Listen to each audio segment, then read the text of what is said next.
But this event came out of, I think, a mutual desire amongst all of us to focus on one particular issue of many crises that Tunisia and Tunisians and others are facing. And the topic today is refugees and migrants under growing threat, rising deaths at sea, at the land borders, changing dynamics of transit, shifts, all of which seem to portend greater harm and misery, as well as possibly missed opportunities for much better policy making. So I'll just go straight to introduce our speakers. We'll keep it fairly quick and let them go straight to the questions and remarks. Salsabil Shelali will speak first, Tunisia Director of Human Rights Watch.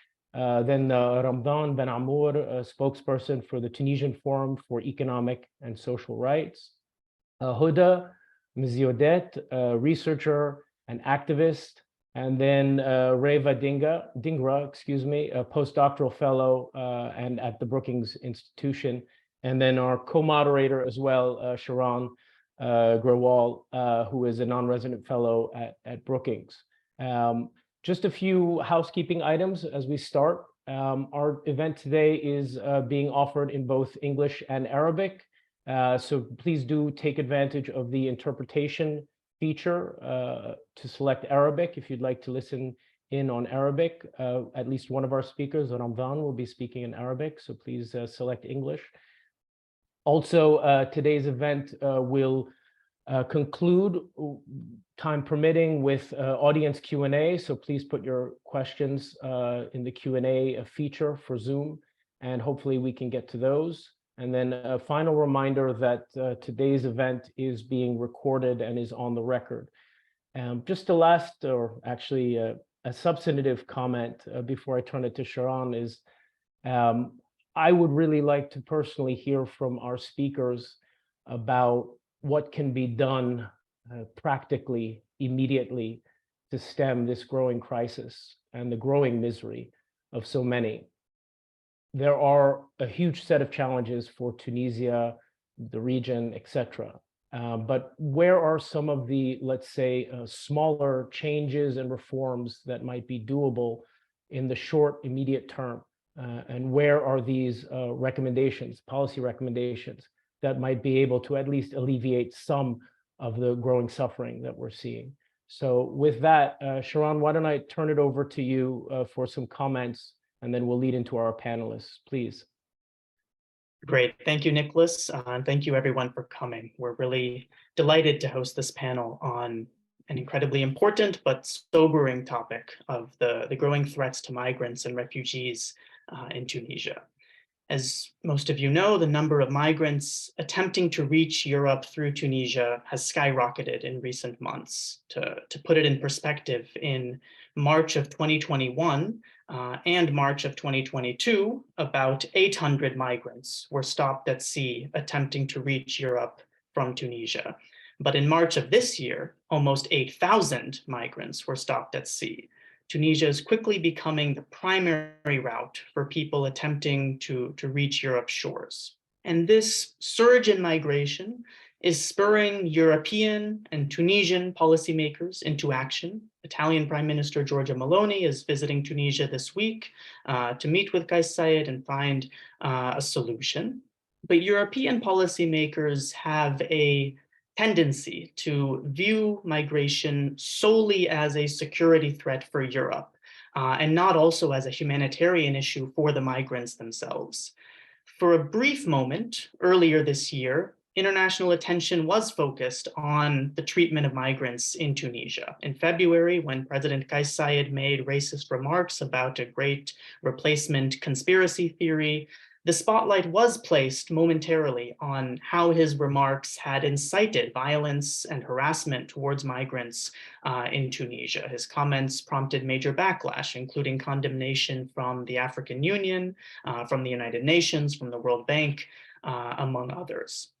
But this issue has since faded from the news cycle. The World Bank just announced they're restarting its work in Tunisia. The international community more generally has returned to viewing migration once again as a security threat for Europe and not also as a humanitarian issue for migrants. So we felt it was important to keep this issue in the spotlight and to hold this event today to call attention to the growing plight of migrants and refugees in Tunisia. And so to shed light on this topic, we have a very distinguished panel today of the real experts on this issue. Salsabil and Ramdan and the organizations they are part of have been leading the way in documenting the situation of migrants in Tunisia. Huda has done incredible research and activism on this issue, and Reva brings a wealth of expertise examining the EU's approach to refugee issues across the MENA region. So we're in for a real treat today. Salsabil, I want to start with you. Human Rights Watch has done an incredible job documenting the human rights violations against migrants and against refugees, and how Said's comments earlier this year indeed incited more violence towards them. Can you set the scene for us? What abuses have migrants faced in the past few months? And are they continuing today? In the wake of the backlash, Said's government did pass some measures for their protection, such as a hotline to report abuse, new residency cards, and so on. Did those measures improve the situation at all, or are abuses continuing today?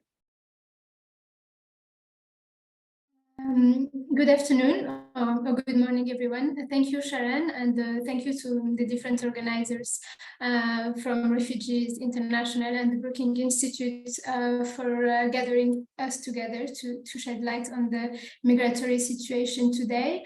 To answer your question, I think that indeed, like, to get an overview of the current situation, we need to look back to February and the president's speech and the serious consequences it had on Black African migrants then and until now. President Said's speech was the trigger for an existent latent racism in a context of political and economic crisis. Racism and violence against migrants are nothing new in Tunisia, but racist campaigns against migrants from sub-Saharan Africa were already spread on social media at that time, and a small political party was also maneuvering to fuel this rhetoric, to refer only to recent examples. But what was unprecedented, it's the remarks coming from the head of the states, remarks that could be considered incitement to hatred and that in a way legitimized violence and impunity. As consequences, we witnessed a racist violence, surge in racist violence that targeted Black migrants and refugees without the authorities providing protection. We documented at Human Rights Watch an increase in physical and verbal attack manifestly racist in nature by Tunisian citizens, group of Tunisians against Black migrants, including asylum seekers and refugees. They were targeted in the streets, in their neighborhoods, and often in their home. They were robbed of all their belongings. And the migrants, workers, or students have been the victim of arbitrary evictions as well, and unfair dismissals from their employers. So some employers, for example, explained that they were worried that the authority would come after them for housing or employing undocumented migrants. And this is also to connect to a misinformation campaign online, to other authorities' remarks. It was really a crisis just after this speech, with an insecurity feeling for Black migrants, but also for Black Tunisians. So some people didn't leave their homes for weeks. out of fear. Others were attacked and also unable to file a complaint, to go to the hospital for treatment out of fear of being arrested, because at the same time the authorities were arbitrarily arresting migrants in the street on racial profiling without checking documentation, and according to Lawyers Without Borders, just for the period between early February to early March, more than 800 migrants were indiscriminately arrested, apparently based on racial profiling. So this is also to say that the attack benefited from a climate of total impunity for the Tunisian aggressors or members of the security forces committing abuses. And actually, the measures promised by the authorities were far from adequate and very limited after when we saw this backpedaling from the authorities. The situation today is that there is, of course, a correlation between the massive departure to Europe and the state of insecurity, the lack of respect for human rights, and the overall regression in terms of rights in Tunisia. And the president's speech, the consequences of his remark are still harmful for the migrants. The situation is even more precarious for them. And I think that the calm, is very timid, and the situation, giving the racism, and also that the head of state was the one fanning the flames of racism. We're not immune to further degradation or policies that could further threaten the migrants and refugees' rights. Many people are still in the streets, having lost their homes and jobs, some living in extreme poverty. Most of the migrants lost their job, and migrants who interviewed recently were saying that the most complicated now is to get back their jobs, and it's made access to work more difficult, and for jobs that are not stable. This is also to mention the lack of prospect for regularization. I know the authorities mentioned regularization for some migrants, but this is very limited to a small portion of population, students, for example. And I think it's also very important to mention the abuses by the security forces, mainly at the level of the migration control. There is today many accounts of migrants having been physically abused at sea by the Tunisian coast guards. The Tunisian coast guards using violence to intercept migrants at sea, confiscating engines or beating them with wooden sticks. So there is also all these testimonies, and I'm sure that Ramdan can also provide the further information on this. I will stop here and give the floor. Thank you very much, Salsabil. Ramdan, the situation that she's describing and that has been described is not something new in some ways. Migrants and refugees in Tunisia have faced a precarious situation and deadly one for quite some time.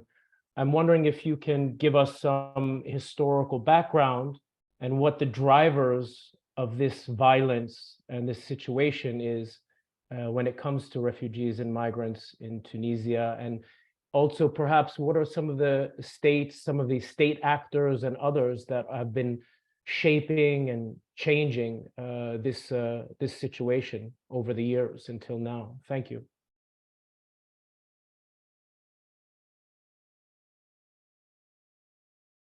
Thank you for everyone and for this opportunity to speak about the situation of refugees and migrants in Tunisia. Unfortunately, the situation is miserable, whether on the coasts of the shores. We have now more than 534 victims, and also on the borders with Algeria, in the specifically or especially with people being killed after they try to cross the borders. The humanitarian situation is not the result of the context of the president's speech. First of all, we have to remind that Tunisia, unfortunately, does not have a national frame to deal with such issues, and we have many laws that they don't help to assimilate migrants in the society. And to enhance the right of residence. And this is why the civil society demanded to amend these laws and to have that Tunisia commits to its conventions, the conventions she has signed, that she signed with the international community, actually. And this legal context that has this discriminational aspect against migrants is not helping at all to deal with this issue of migrants, and therefore Tunisia is trying to put obstacles in front of the new ways suggested to deal with this issue.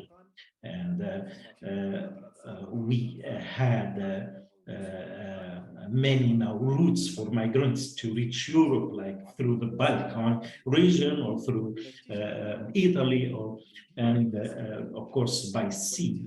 And before they reach their destination, of course, we have those violations against them, and especially based on this, violations, or because of these violations, many of them they change the route, especially from Libya to via Algerian borders and via the desert. And this route, I think it started to be clear by the end of 2020. And of course, we have our partners like Italy that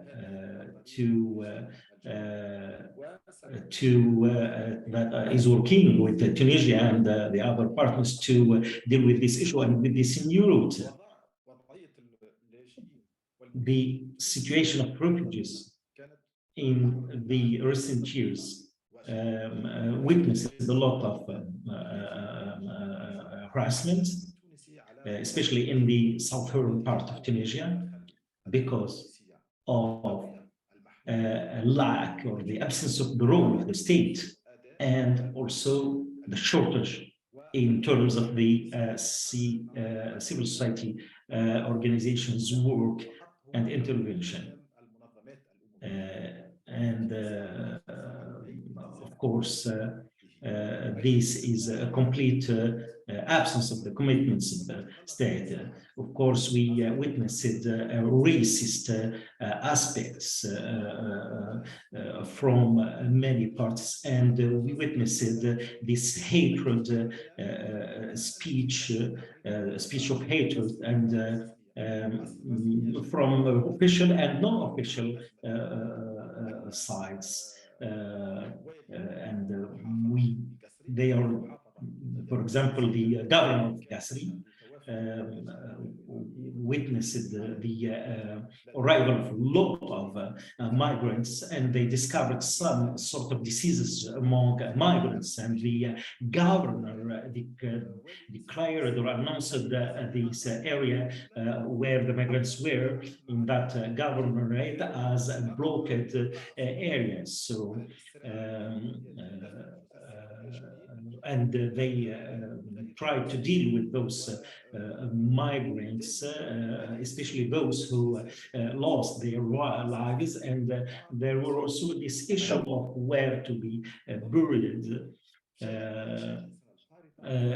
we also witnessed in the recent years a lot of racist expressions, and we started to see that these racist expressions start to be part of the daily expressions of Tunisian society. In a time when we were waiting that the state would deal with these violations, and especially the discrimination and racism.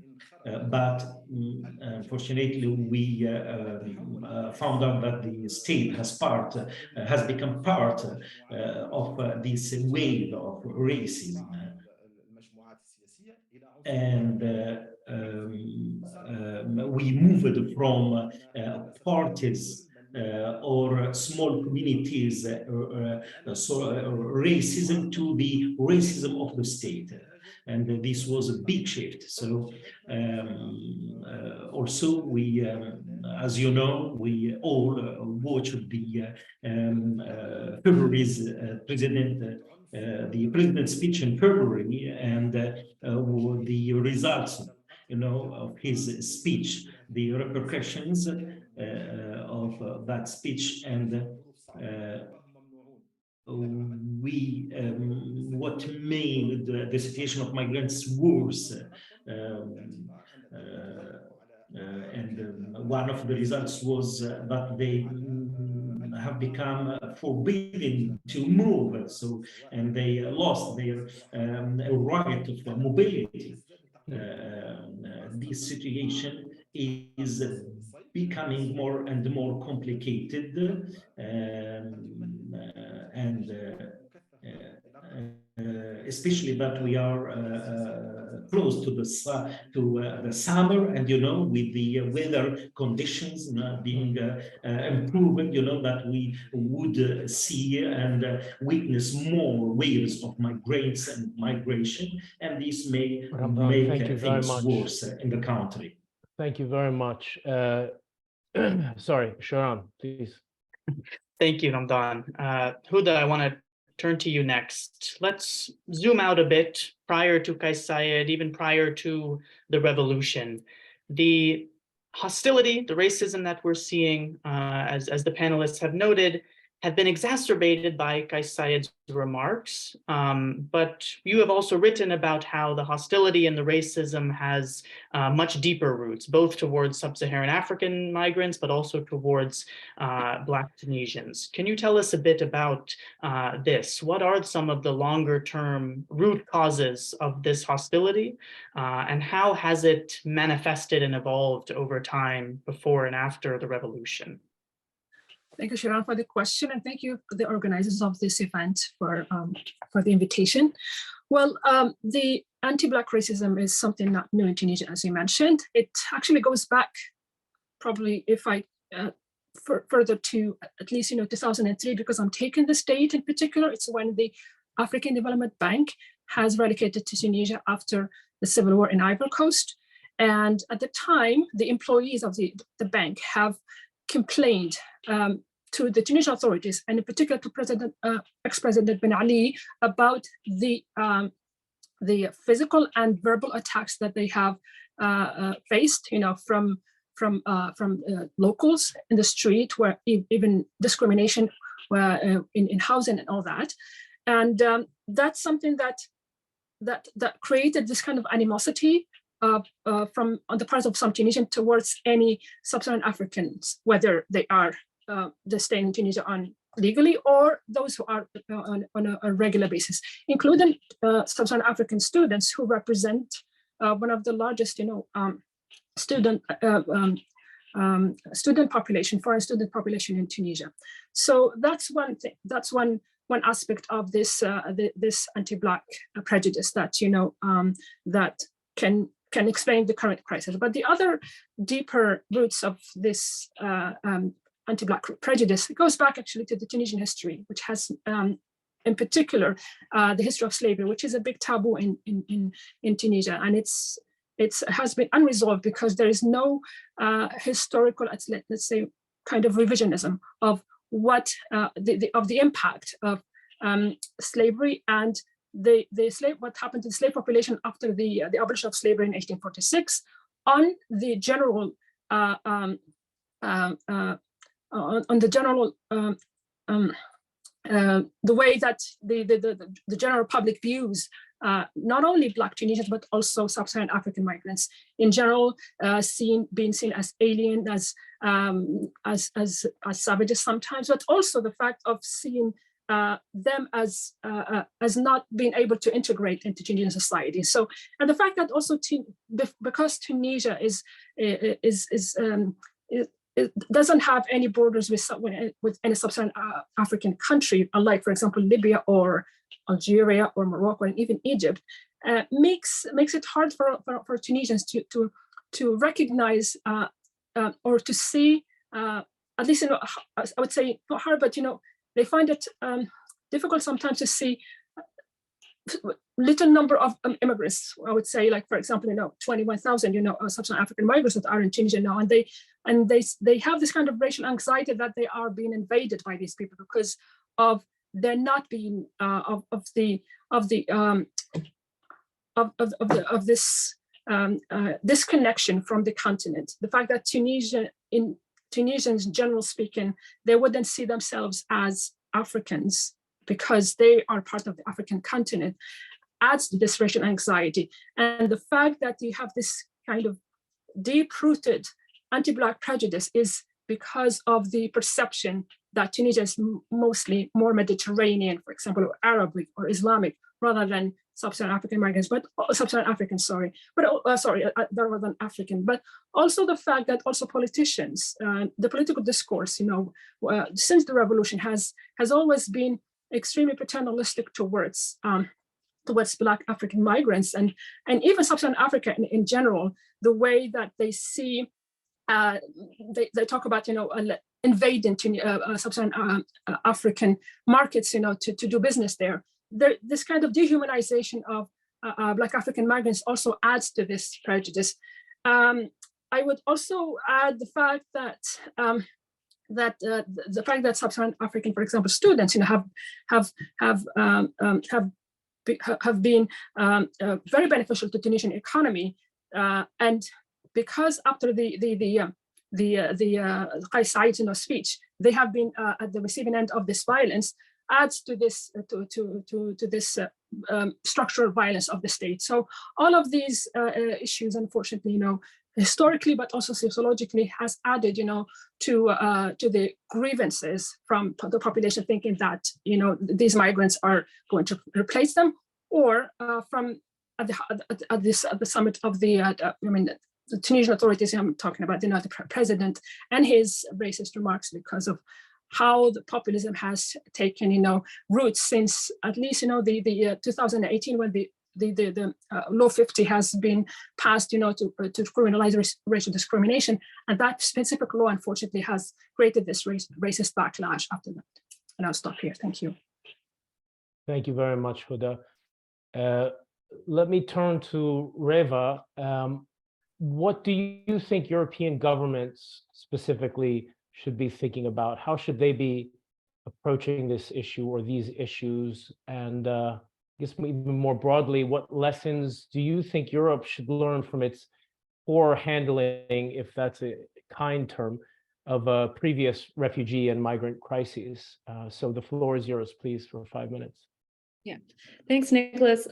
So the EU has a tendency of formulating policy with the primary goal of keeping people out rather than based on human rights concerns. And we've seen that in Libya, where EU countries have directed hundreds of millions of dollars since 2015 to crack down on migrants and asylum seekers attempting to reach Europe. Frontex, which is the EU border agency, has worked with Libyan authorities to force back tens of thousands of individuals. And in exchange for stemming migration, EU leaders have overlooked atrocities committed by the Libyan state and hybrid militia groups against migrants and asylum seekers in cases humanitarian assistance has gone directly to the detention centers that are committing the abuses. So in Tunisia, the EU really risks repeating some of the same mistakes that it's made in other contexts in, striking sort of Faustian agreements, with Libya and other countries such as Egypt or Turkey. At the end of April, the EU and Tunisia announced that they're exploring an operational partnership on anti-smuggling efforts, including border enforcement and enhanced police and judicial cooperation, as well as cooperation on repatriation of migrants and refugees to countries of origin. So while the details are still unclear, we know from previous agreements and policy documents such as the EU Pact on Migration and Asylum that what this likely will mean is more financial assistance to some of the same state forces that are committing abuses against migrants or engaging in the and refugees and engaging in some of the anti-migrant and refugee political rhetoric. And sort of on the broader aid portfolio, the World Bank has restarted its funding program, which is mainly, a social safety net programming rather than anything on migration enforcement. And then the EU Trust Fund for Africa has included funding for migration governance and policy programs, and we can expect to see more of that. Tunisia has already received funding under this program. So there are a few different policy options that I think the EU and international actors can take to ensure that sort of needed financing to help Tunisians and migrants and asylum seekers in the country access safe livelihoods and safe migration pathways without trading off on rights. I think the overall message that I'd give for EU policymakers is that irregular migration arrivals to the EU are still far, far below 2015 and 2016. And every other route, such as the West Balkans, for example, have actually experienced declines this year compared to last year. And part of the trends we're seeing is redirection from other routes. For example, the Serbian route, which a lot of Tunisians were accessing, was cut off in November 2022. And the rhetoric of security threats and a crisis sort of politicizes and drives policies of fear towards migrants and asylum seekers. And the real crisis that we're facing is the growing number of deaths and migrants and asylum seekers facing abuse in Tunisia. So on Italy, within the EU, I'd say Italy has been a main advocate of cooperating with abusive governments to crack down on central Mediterranean migration. It's done this with Libya. It actually renewed its memorandum of cooperation with Libya this spring, despite well-documented abuses committed by the Libyan government. And they've also been pushing strongly for the IMF deal without conditionality included. We have plenty of previous evidence that pushing through economic deals absent governance and structural reforms or absent guaranteeing rights will only result in migrants and asylum seekers seeking increasingly dangerous pathways. So I'd say one recommendation is to sort of hold firm against Italian pressure on this front. The second area is more safe legal pathways for Tunisians and migrants and asylum seekers to come to Europe. There's been discussion around a talent partnership with the Tunisian government or with Tunisia that would offer more opportunities for Tunisians to access labor visas to the EU under the EU Pact on Asylum and Migration. But we've seen time and time again that the EU has created additional layers of enforcement without necessarily expanding these legal and safe pathways. So a key secondary recommendation would be to expand these pathways, actually follow through on some of the promises made and build on the extensive evidence that we have that migrants and refugees on labor visa programs or refugee programs contribute to economies. And this is something that the EU really should value more.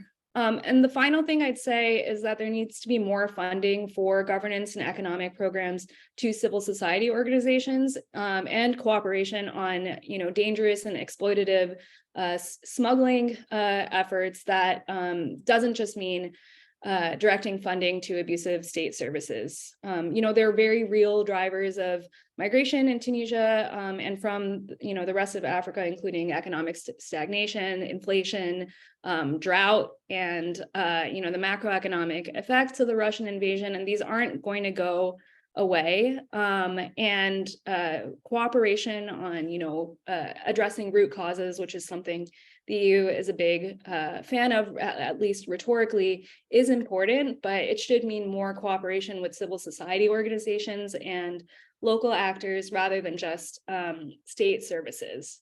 So that's, I would say those are my main policy recommendations here. Fantastic. Thank you, Reva. Those are really helpful for thinking through some of these big policy shifts and recommendations. I think on this topic, why don't we open it up to the other panelists? What other policy recommendations would you give to the EU, to Tunisia, to UNHCR, to IOM, other organizations? What would you recommend they do? Both big policy shifts, but also smaller, more feasible issues. What can they do to alleviate the plight of migrants and refugees in Tunisia? Why don't we give each of the other panelists a couple of minutes, perhaps starting in the same order, Salsabil, then Ramdan, then Huda. What other policy recommendations would you give? Salsabil, over to you. Thank you. So I think just of how we first focused on the situation on Tunisia and the recommendation from the civil society there that came from this crisis was really the emergency and the importance of real protection for all migrants, but through the implementation and effective implementation of the law 15 against all form of discrimination and the implementation of all the aspects of the law.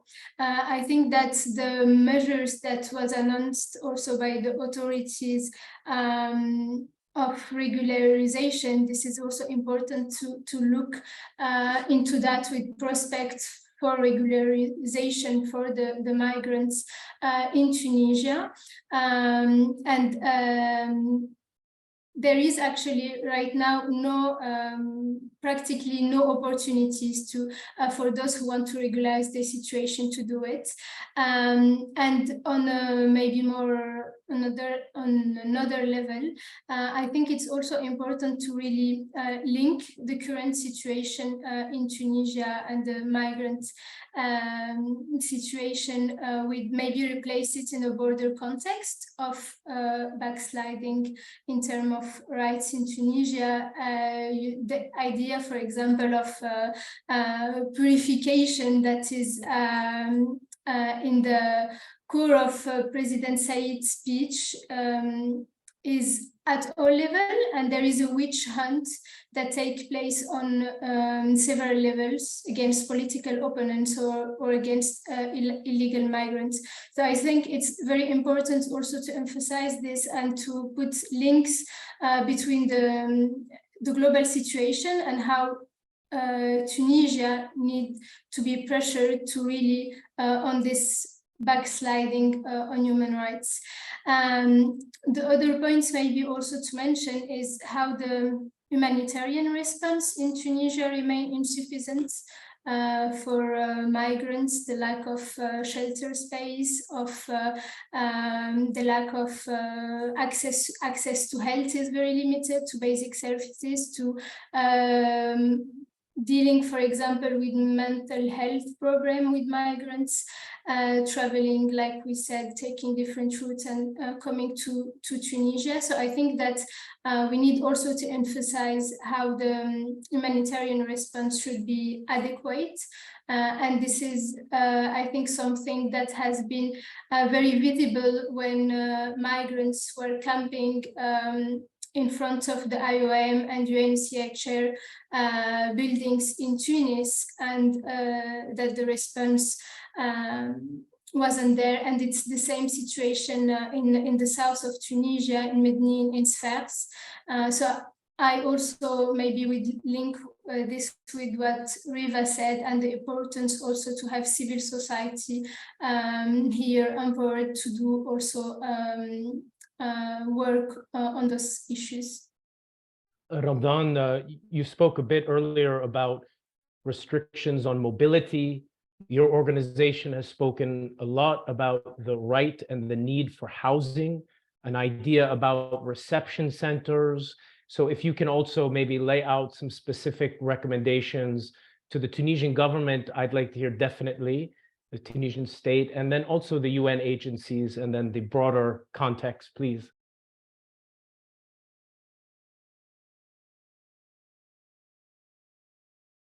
أعتقد أنه I think we have three fields where we have to provide the recommendations for the state of Tunisia.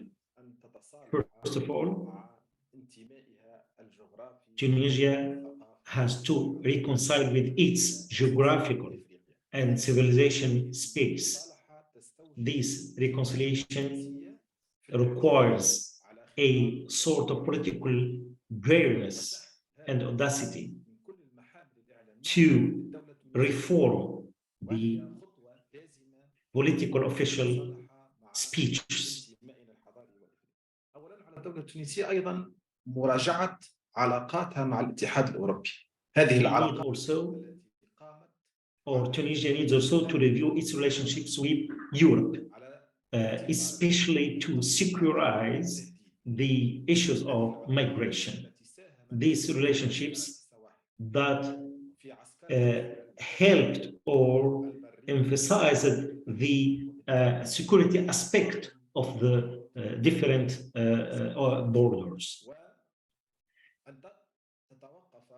And we need to find a solution for and to stop the refoulement operations. Tunisia also needs to reform the legal framework and systems in order to make Tunisian laws in line with the international commitments and conventions. Tunisia has to put and to develop a specific legal framework for migrants and refugees. Tunisia also has to review its approach, its security approach, and authoritarian security approach, especially on the coasts and shores, which has become part of this crisis in Tunisia, and this because of the violent practices from those on securing the borders. Tunisia also has to stand strongly against all types of hatred and or hate and racist speech and practices. Tunisia has to use its force as an authority, as official authority, to stop this and to engage people with a wide operation to regularize and set the situation of migrants and to enhance their rights. This operation, it's not an exception because we have other countries that are passing through the same situation as Tunisia, like Morocco, but they are dealing better than Tunisia with these issues. Tunisia, for example, today we are witnessing a long sitting in front of the High Commissioner for Refugees in Tunisia, the representation of the High Commission for Refugees, and this situation makes or pushes Tunisia to launch a global operation to deal with the situation, especially, as I said before, that we are close to the summer and the conditions of traveling and crossing the borders will be more suitable for a lot of migrants. Thank you. Well, I think some of the recommendations, at least, that I could provide is to start helping victims actually of violence.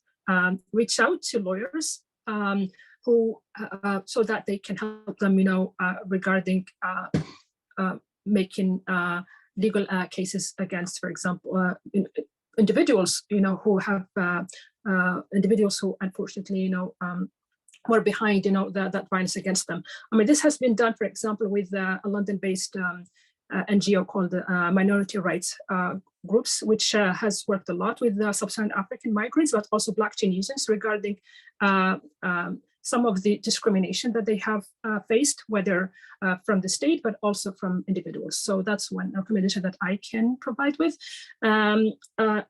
Also reach out to Tunisian civil society organizations that have been helping, especially sub-Saharan African migrant women, who are the most vulnerable among the migrant population. Unfortunately, after sides in a racist rhetoric, a lot of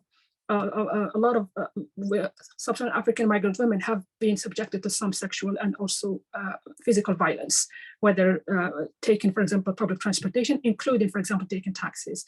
And there was one Tunisian NGO that had taken supported them, by housing them. Like, for example, this association called Beatty that they were able to house them because a lot of them they couldn't find anywhere to go. So if there's more support for these organizations, I think it will be easy for them, at least, to ease their very vulnerable situation in Tunisia. And yeah, I think that's, and also psychological support as well, because I think psychologists, junior psychologists could help the ones who have been physically and sexually attacked, after in the last few months, because all of these people they cannot, they cannot return home, so they are stuck in the country because they don't know where to go. So it's I think it's important to provide more support to those who are the few in Tunisia right now are able to provide them with this immediate, psychological and material support.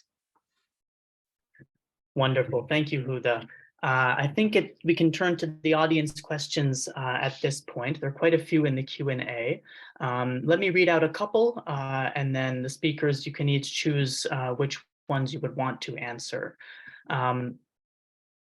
So first, here I see here from Samuel, should, and if so, how, should European policymakers distinguish their approach to responding to the situation of non-Tunisian migrants and refugees coming from Tunisia, and also from Tunisians coming from Tunisia? Should there be a differentiation, and what should the pros and cons be of differentiating in the response to those? Two other questions here, one from Ahmed in terms of Tunisian-Algerian cooperation. Is there any in halting border crossings between them, but also in the local population on the border in the two sides? What is their approach to these border crossings? Finally, maybe one question addressing Tunisia and the European Union. What is Tunisia's approach to the European anti-migration policies, like the United Kingdom's, also Italy's more recently? How are Tunisian authorities responding to this? I know, for instance, the foreign minister, Nabil Ahmad, recently said Tunisia will not be the Coast Guard for Europe. And yet some of the actions that they're taking seem to suggest the opposite. So how do you view Tunisian authorities complicit with Europe on this issue, or is there some distance and daylight or resistance to Europe on this issue? So on those three questions, Europe, Algeria, and in terms of differentiating Tunisians and other sub-Saharan African migrants. Sharon, also, just if we have about 10 minutes left, so just in the free-for-all of what people want to respond to, I just want to add to the audience Q&A, which is a lot of European and US policymakers profess to care about migrants and refugees, and their actions are dedicated to preventing smugglers and the smuggling industry. And I really would like to hear, to the extent you can say, who is complicit in Tunisia today in the smuggling of refugees, migrants, and others? Is there a state aspect to this, the security sector, families. What does that look like exactly? Who's benefiting from this, to the extent you could say? So please, why don't I just call out maybe Salsabil, if you want to decide which of that menu of questions are out there. We'll kind of have it as a wrap up, if you will, but about 2 minutes or so, please.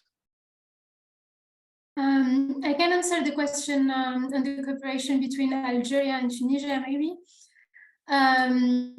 So on the border crossing, I'm not aware of any cooperation regarding actually on the land border regarding the migrants going from Algeria to Tunisia, but there is of course security cooperation between the both countries. And in the case of Algerian refugees that have been in Tunisia, we saw cooperation between the two countries on at least 2 cases during the last months, with Algerian refugees in Algeria deported or almost deported to Algeria, 1 case of deportation. But I just want also to the Algeria is currently proceeding to mass deportation of Black migrants through the Niger border.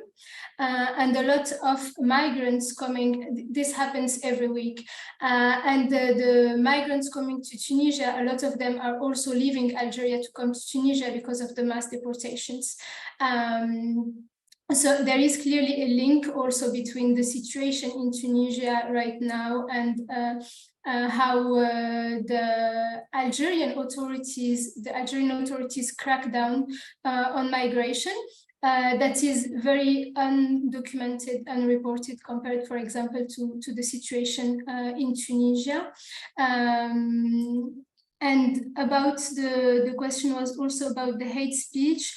We actually saw some campaigns from the campaign that was on social media in Tunisia. We saw this campaign also spreading on Algerian social media. And I think that the roots of racism we mentioned, we found them also in Algeria. But the authorities have been dealing differently with the situation, and abuses on refugees, migrants, asylum seekers in Algeria is also something we should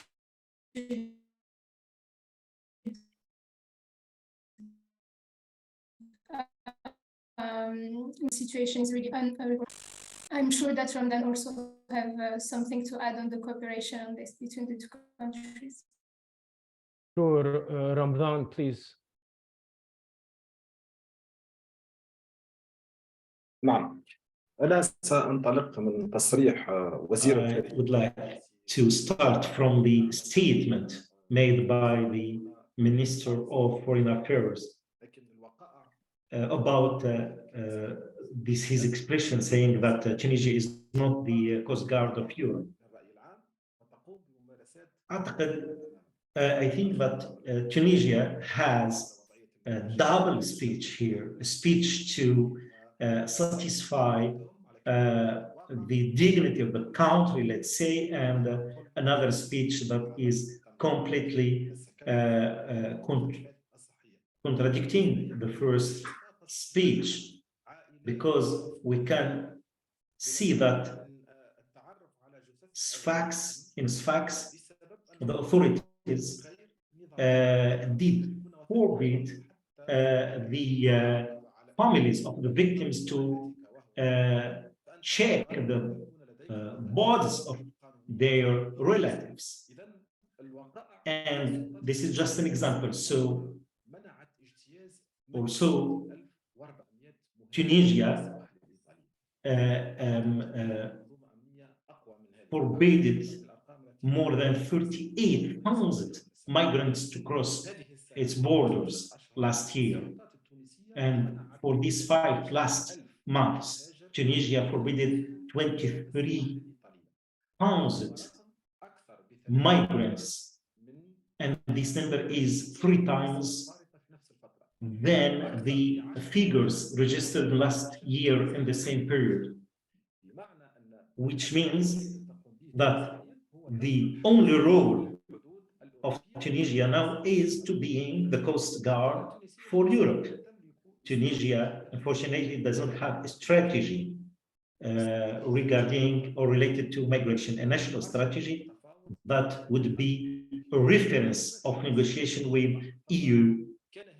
And because Tunisia, after the revolution, her first concern is to consolidate and to strengthen its relationship with EU for financial reasons, especially after the revolution and the crisis, the economic crisis.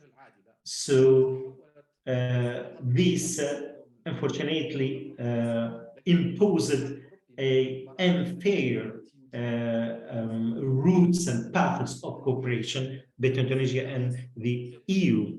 And Tunisia now, as a result, Tunisia now has become like a big fortress and a castle for migrants where they cannot leave. The situation on the Algerian borders is catastrophic because the coast or the border guards, actually, they don't respect migrants. So they push everyone to Tunisia, and Tunisia does the same, and migrants and refugees find themselves in very bad and complicated situation. But what is worse with Algeria, that they try to impede these migrants to reach the northern part of Algeria and to be close to the European or to the Mediterranean shores. This, of course, is worsening the situation. The situation in Tunisia also is related to the political, the fragile political situation, and we have a head of state who is trying, or the official authority, that they try to scare the Tunisian population from any thing. Ramadan, thank you very much. Especially migrants and refugees. We only have 2-3 minutes left. Huda, why don't you take 2 minutes, and then Reva, I'll leave it to you for a kind of last word, and then I'll thank all of you folks. So Huda, please. I probably I won't add to more, but I think the fact that the Libyan crisis also has affected Tunisia since 2011 has added fuel to this anti-Black racism since at least since 2011. But also the fact that the EU has been externalizing its borders to North Africa, whether Algeria, Tunisia, Morocco, and Libya. I see that they had wanted to ease the pressure off, Libya, because unfortunately, situation is very dire there, where militias are doing the job that usually is done, by state, because there's no state in Libya, unfortunately. So Qais Said's rhetoric has added probably more. Came, as a shock, because it made this violence become systemic. Which is not dissimilar from what happens in Libya with the violence against systemic violence from these militias. So by moving this violence to Tunisia, I think it made things even much worse for these migrants to find any safe haven, because they're stuck in a region where they are unwanted. So the only way for them is just to face death in the Mediterranean, rather than stay in a place that they can call hell there. So Huda, thank you very much. Reva, please. Yeah, just to echo Huda's points, I think that's exactly right. What you see is, as soon as one route closes in the region, people go to more dangerous routes. Even, it's the profile of migrants and refugees has changed coming from Tunisia over the past few months because I think of the escalating anti-Black racism and also more migration from sub-Saharan Africa. But you do see, you know, for example, Syrians going through Libya and through Tunisia, and you know, people are finding different routes because they're in you know, an dire economic situation, increased legal discrimination, and people will risk their lives in these circumstances. A lot of it is around information as well. So maybe that gets to the question of, you know, how do you deal with, you know, Tunisian versus non-Tunisian migrant populations and refugee populations. I mean, there are different protection concerns. There's also, for example, in Tunisia, you know, thinking about the collapsing economy, thinking about drought. So that affecting livelihoods as well. The kinds of policy interventions will be shaped by, you know, what you're trying to address exactly. And I mean, above all, I want to stress that there needs to be more safe legal pathways for people, because we'll just keep seeing, you know, people risking their lives on these journeys.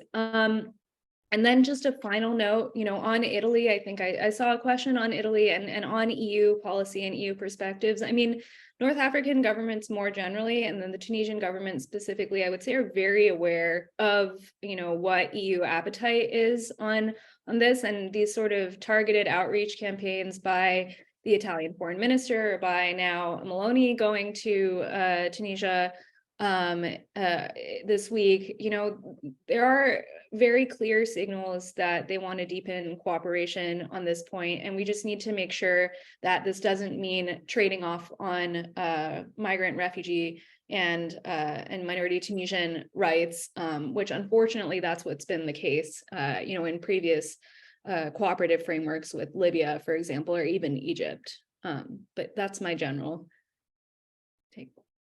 Thank you very much. I'm not going to try and summarize, of course, the last hour, and we are a bit over time, so we'll leave it at that. I do believe we have the contact for people that have follow-up questions, the email for Refugees International, and would be glad to also try and put those to the panelists as well. So thank you all very much. Thank you to our 4 speakers. Thank you, Sharon, also for co-moderating this, and to Brookings. And my hope is, and I know it's the hope of Refugees International, that we're going to be focusing and digging deeper on this issue. I know Human Rights Watch, FTDES, and others are continuing their work. And it sounds like this summer there will be a lot more advocacy around this situation. I personally hope that that's the case as things become, unfortunately, worse and worse, it seems, and more deadly for Tunisians and for a whole host of other people that are trying to